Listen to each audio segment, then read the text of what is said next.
Welcome to the Private Practice with Soul podcast. My name is Dr. Brooklyn Storme, and I help private practice owners align their business back with their soul's calling, with their big vision and with their soul's purpose.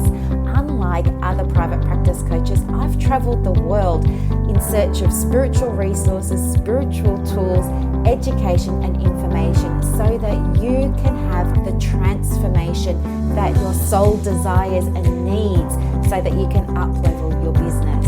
How much fun is this? I love it so much.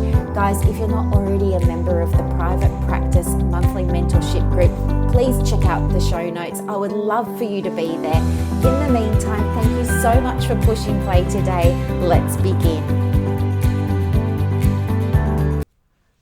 Good morning, everybody. How are you going? Happy Saturday.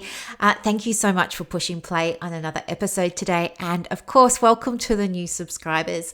So what I would love to start with is, first of all, just checking that you're getting my email. So for those of you who have subscribed to the products and the offers and all the freebies and things like that on the website, which you can find at www.resources.brooklynstorm.com.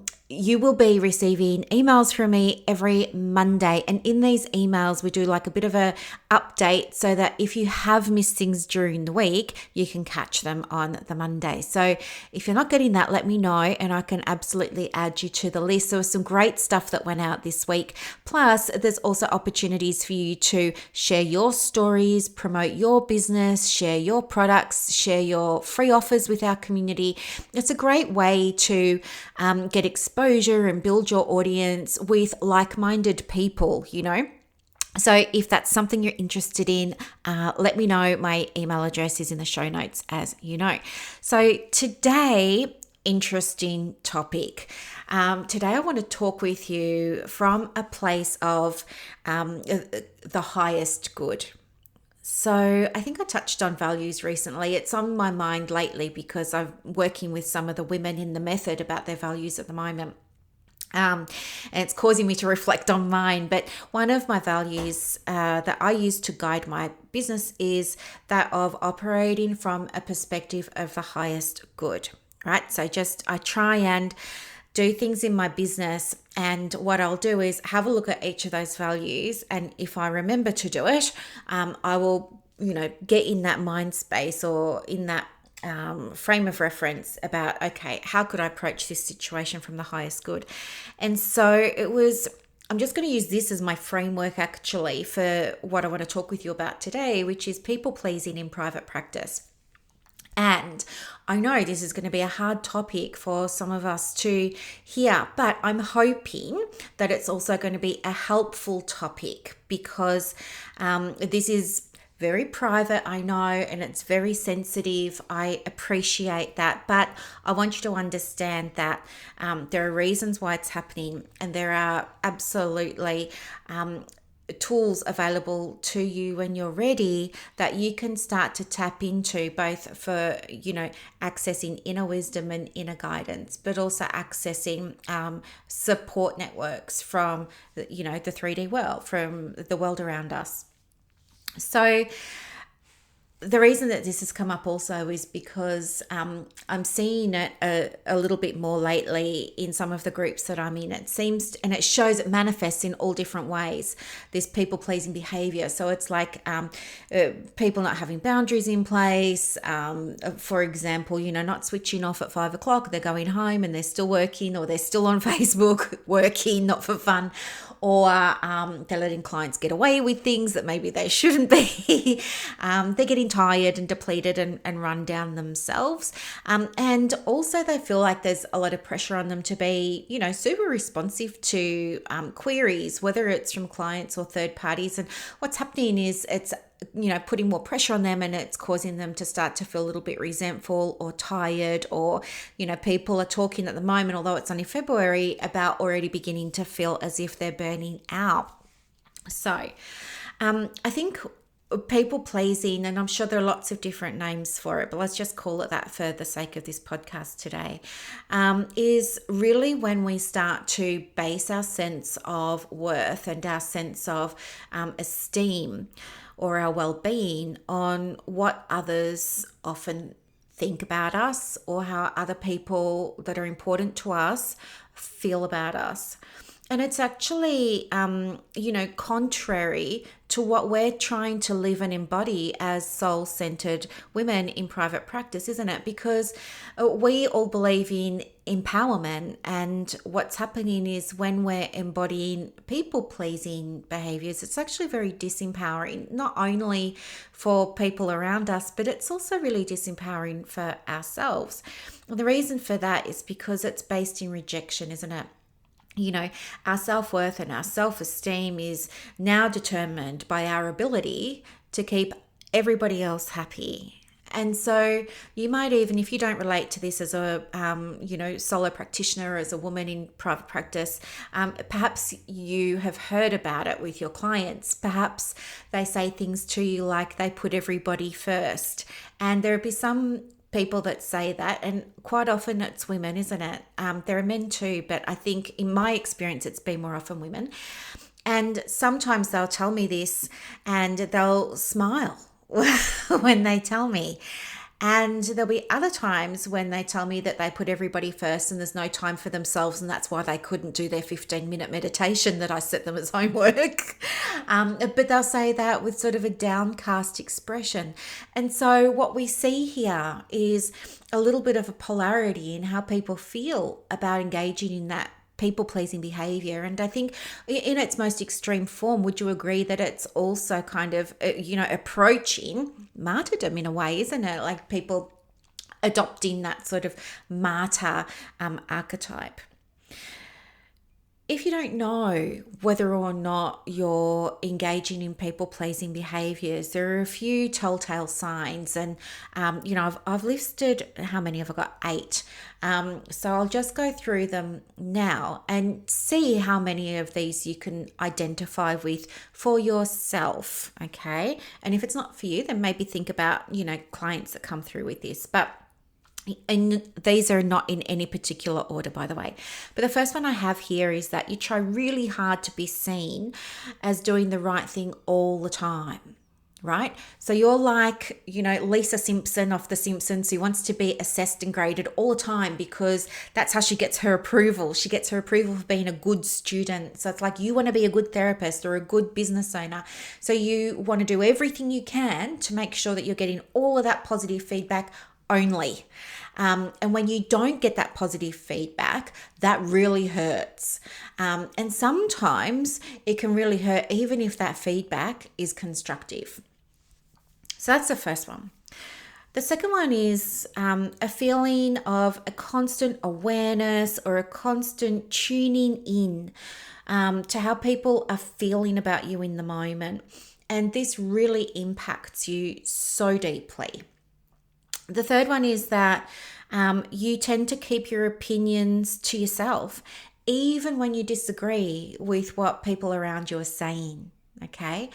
And again, that's because you want to be seen as agreeable, you want to be fitting in, you want to be going along with the status quo, you want to be pleasing in terms of what you say. And so to disagree could put you on the outer, and you're very uncomfortable being on the outer. That means for you that you're not liked, or you're not respected, or you're not appreciated, or likable, or something like that perhaps.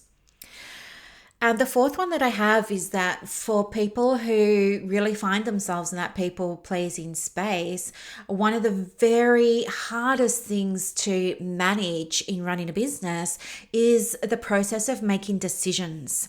So there's a lot of to and froing. It's a lot of, let's say you get quotes for having something done in the business. Maybe you get quotes off subcontractors for an assessment, or quotes off cleaners or something like that. You've got these 3 quotes. You know which quote you want to go with, but it's hard to make that decision because you don't want to offend the other 2 people. And what if it doesn't work out with this one who you have chosen, and da da da da da da da. And it kind of goes on like that. Making decisions to you means that, by definition, a decision means that there's going to be a right thing and a wrong thing, or a good thing and a bad thing, or however you want to define it. But there's 2 ends of the stick, as Abraham Hicks would say. There's 2 ends of the stick.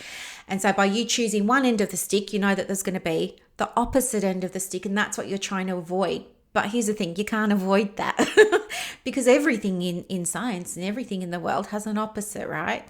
But you're just trying your best to avoid that. Another one is perhaps you experience a strong need for external positive regard. It's like almost ever present. Without this positive regard, you can also end up questioning your worth. And so what that positive regard can look like is, simple things like feedback from clients after a session. Like, isn't it so nice when they say to you, wow, I got so much out of it today? Or, if you're a coach, it feels really good to you when your clients give you that sort of, really positive feedback about, what a great coach you are, or how you really supported them, or how they had a light bulb moment and things like that. But at the same time, the absence of those things makes you question whether you're good enough. Was my coaching good enough? Was my therapy good enough? Was my supervision good enough? If it was good enough, then surely somebody would have told me it was good enough. And so the absence of that means I must be horrible at what I'm doing. And then we kind of snowball from there. And what happens is our focus becomes on the absence of external positive regard. And then what happens is our brain filters experiences of the absence of external positive regard, right? So we start to see more and more and more, because you remember, what we focus on grows, what we focus on expands. We see more of what we're focusing on. So if you're focusing on people aren't giving me this feedback, then you'll get more of people not giving you the feedback, which is then going to create a loop for you that reinforces this idea that maybe you're doing something wrong, or you're not good enough, or etc. Sorry, I'm talking really quickly again today. I know. Okay. This is a good one, this next one. So this is the 6th one. You find yourself affirming other people's opinions even when you disagree. That's kind of like the last one. So we're seeing a lot of this at the moment. And do you know, I saw this on some training that I did yesterday. So look, I'll be completely transparent with you here.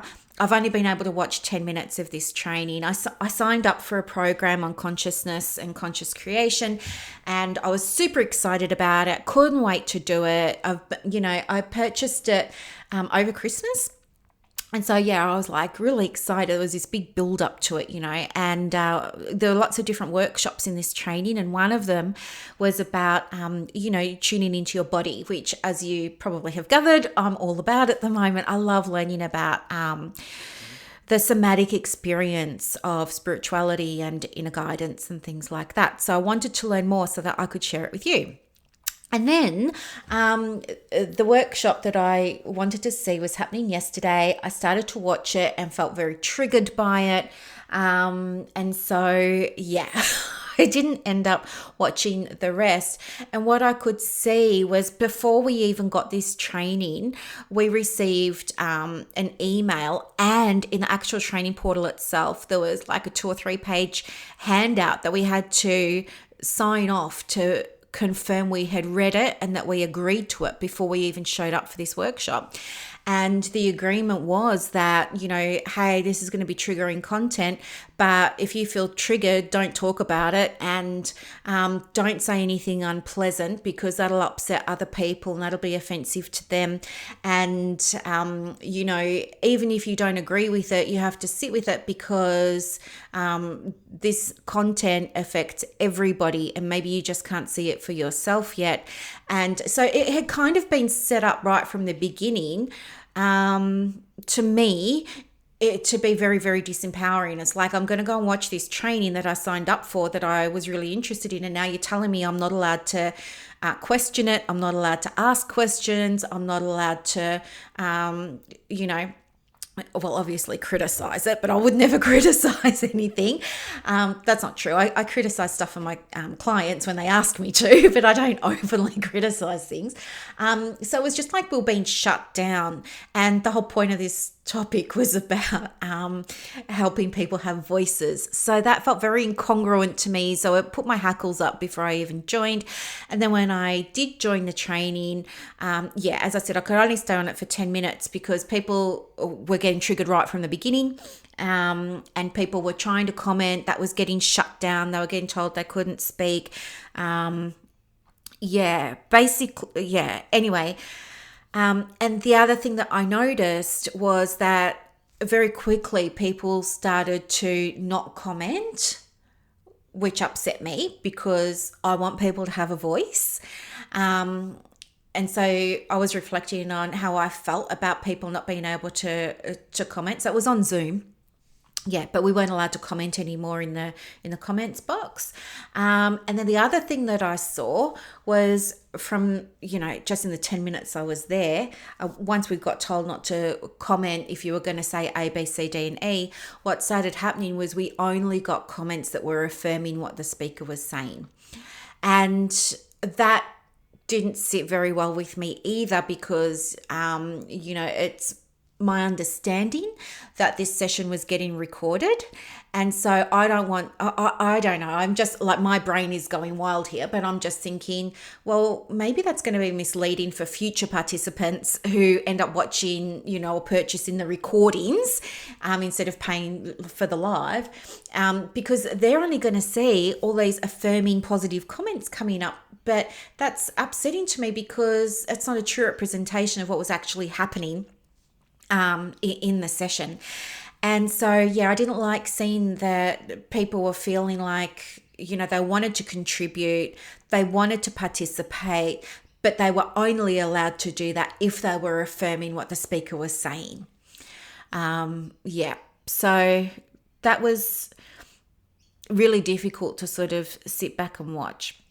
The seventh one we've got here is boundaries being super difficult to implement when you're in that people-pleasing frame of mind. And, once you do get to the point where you can put a boundary in place, like, it takes you so much strength and so much courage to get there. And you need usually a lot of support. You need a cheerleader in your corner to tell you, yes, you are doing the right thing and to affirm that for you. And you put the boundary in place and you feel so hesitant about it perhaps. And then what happens is the next time someone goes to move that boundary or push that boundary, if you're a people pleaser, you're going to let them push it and you're going to make exceptions, and you'll do that for all sorts of reasons. But mostly it'll come back to not wanting to upset them, because if they're upset, maybe that means they're not going to like you or there'll be some big consequence. So, and then what else have I got? Oh, the last one that I have here is when you do say no to somebody, you follow it up with excessive apologizing. And maybe even, like, I used to do this too, so don't stress if you're in this place now. But I was a big people pleaser years ago. But the other thing I used to do was I would say, no, I'm really sorry. And I would genuinely feel so bad that I couldn't accommodate them, because I would have if I could have, even if it meant, me postponing something that was important to me, I still would have. So it was very rare that this happened, but when it did, I felt so bad and I felt so guilty and like I was really letting them down, that I would then say, I'll make it up to you. I will give you a pro bono session. I will stay back late for you. I don't normally work on Saturdays, but I can come in for you. Do you know what I mean? Like, I would say stuff like that. And I know some of you do stuff like that too. Not all of you, but some of you do, yeah. So they're kind of 8 little indicators, and I'm sure you can think of your own different ones as well. But this is just to kind of build your awareness around whether or not you might be engaging in this behavior. And I would just like you to really think about what this looks like for you in your private practice. So, I mean, if you're trying super hard to be seen as doing all the right things all the time in your private practice, what impact is that having on how you show up in the business? I mean, are you feeling really stressed, for example? Are you, I don't know, some people use the word perfectionist, but are you taking a long time to get things done because you want to make sure that everything's done right versus imperfect action? And how, if so, how is that affecting what's going on for you in the practice? If you're constantly aware about how people feel about you, and if you're impacted deeply by how people feel about you and you're running a private practice, how is this showing up in the practice? I wonder if you have contractors, for example, or employees, how's this showing up when you've got to performance manage them? Or how's it showing up in terms of you setting meetings and then not following those meetings up, or you not setting agendas, or you setting tasks for people to do and then not following up to make sure that they're getting done. And then when they're not getting done, you're getting upset and you say to yourself, well, if she liked me, she would have done it. Think about how keeping your thoughts to yourself, even when you disagree with your team, is impacting on your practice. Now, of course, there are going to be times when this is okay, and maybe it's in the highest good that we do bite our tongues and we do things like choose our battles.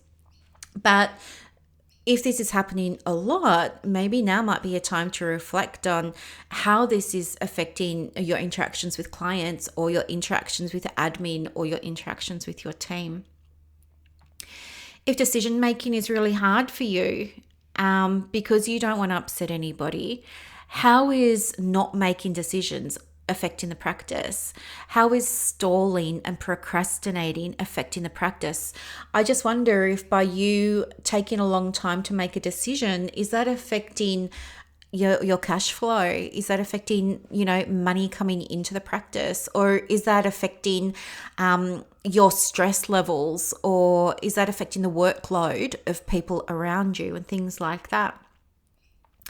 Thinking about having a need for that external positive regard in your practice, how does that affect you in things like team meetings? Like, are you kind of setting things up so you get some feedback? Are you having an open door policy? Are you having a suggestion box in your practice and encouraging feedback?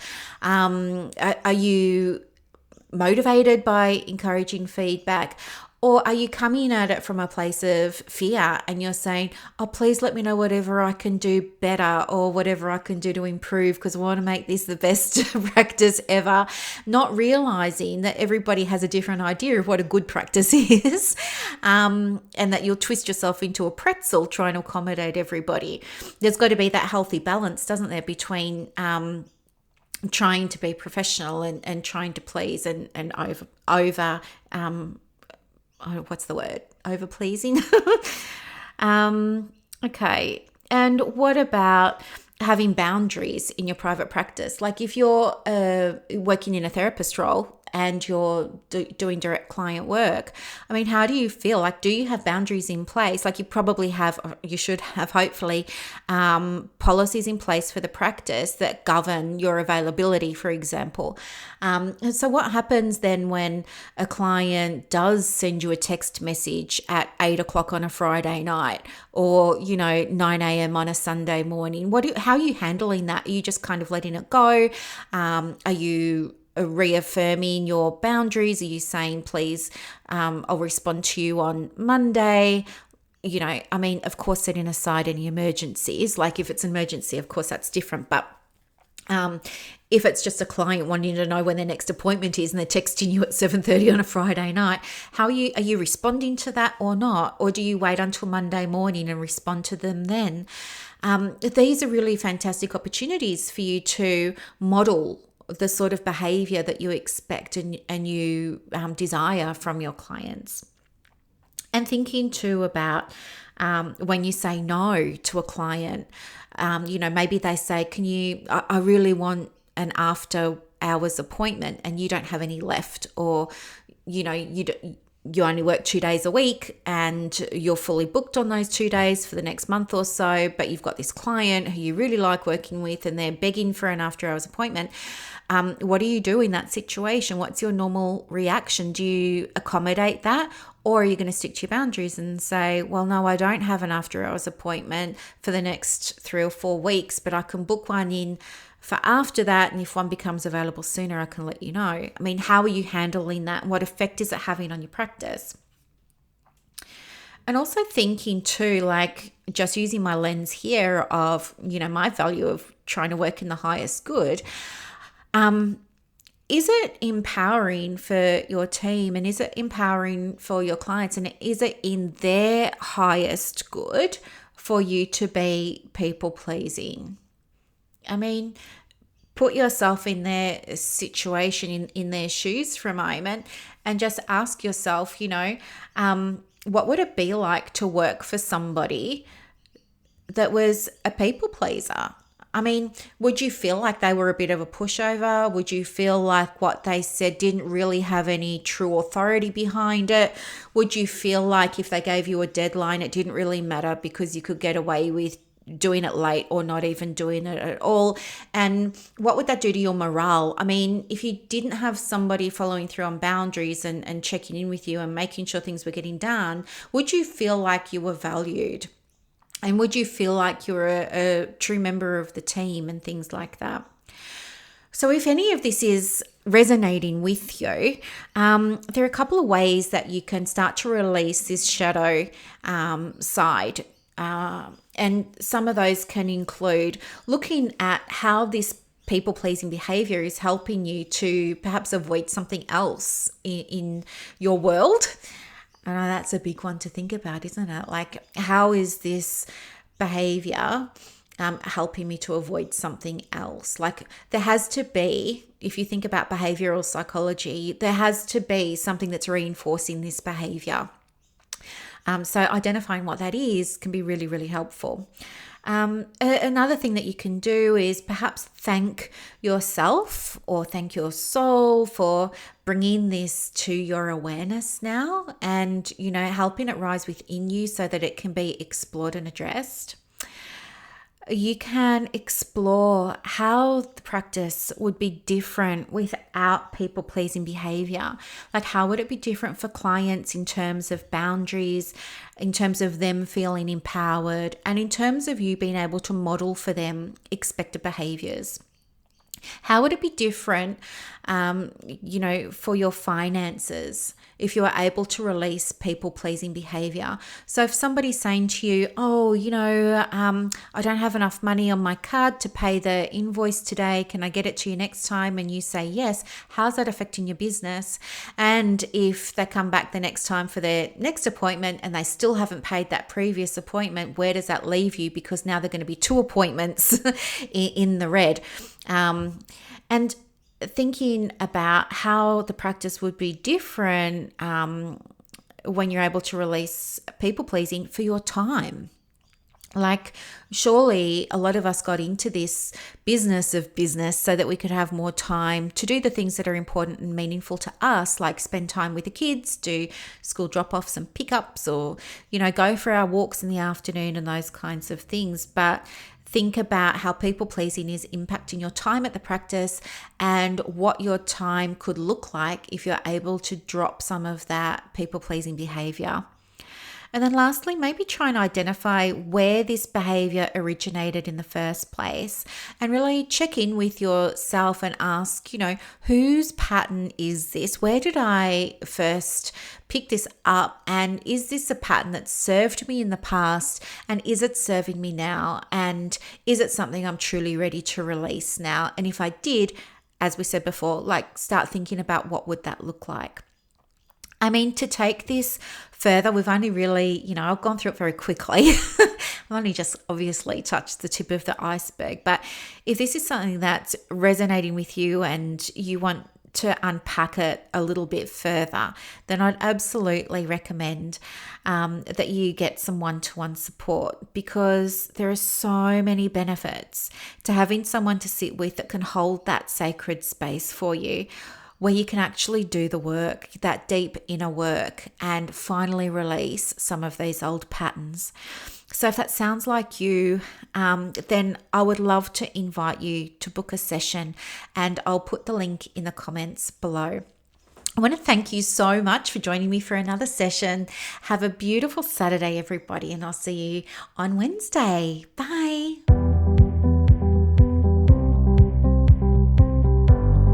Thank you so much for listening to this episode of the Private Practice with Soul podcast today.